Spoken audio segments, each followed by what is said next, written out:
Super star Mahesh Babu ఇప్పటిదాకా solo హీరోగా చేసింది కేవలం 28 సినిమాలు.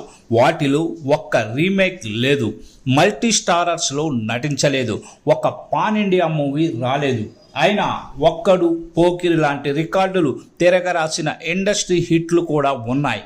బాబీ, సైనికుడు లాంటి పీడకలలా మిగిలిపోయిన డిజాస్టర్లు ఉన్నాయి. కానీ అభిమానులు మాత్రం తమ ప్రేమని విపరీతంగా ప్రదర్శిస్తూనే ఉంటారు. ముఖ్యంగా రిలీజ్ టైంలో ఏదో కొత్త సినిమా వస్తోందన్న రేంజ్లో వాళ్ళు చేసే హడావిడికి కలెక్షన్లు కూడా అంతే భారీగా వస్తున్నాయంటే ఈ అభిమానాన్ని మాటల్లో కొలవడం కష్టమే అనిపిస్తోంది. ఇప్పటిదాకా రిలీజ్లో ఫ్లాపు లేని హీరో ఒక్క మహేష్ బాబు మాత్రమే. అసలు ఈ ట్రెండ్కి శ్రీకారం చుట్టింది పోకిరి మూవీ. తర్వాత ఒక్కడు 2-3 సార్లు రిలీజ్ అయిన ఫ్యాన్స్ సంబరంలా జరుపుకున్నారు. బిజినెస్ మ్యాన్కి వచ్చిన స్పందన అంతా ఇంత కాదు. ఇక మురారి సంగతి సరే, టీవీలో చూసి బోర్ కొట్టింది కదా, ఏం ఆడుతుందిలే అనుకున్న అంచనాలకు భిన్నంగా ఏకంగా టాలీవుడ్ టాప్ రిలీజ్ గ్రాసర్గా నిలిచింది.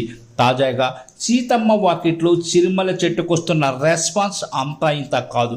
థియేటర్లు, ఫంక్షన్ హాళ్లను తలపిస్తున్నాయి. ఓపెనింగ్ డే 2 కోట్లకు పైగానే గ్రాస్ వచ్చి ఉండొచ్చని ట్రేడ్ రిపోర్ట్. ఇక్కడితో అయిపోలేదు. అతడిని మహేష్ బాబు పుట్టినరోజు కోసం రిజర్వులో ఉంచారు.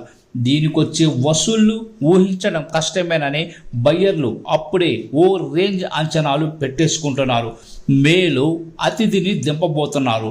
ఫ్లాప్ అయినా సరే దీనికి ఒక కల్ట్ ఫాలోయింగ్ ఉంది. భవిష్యత్తులో నేనొక్కడినే పునః విడుదలకు ఇదే తరహా వాతావరణం కనిపించినా ఎంత మాత్రం ఆశ్చర్యపోనక్కర్లేదు.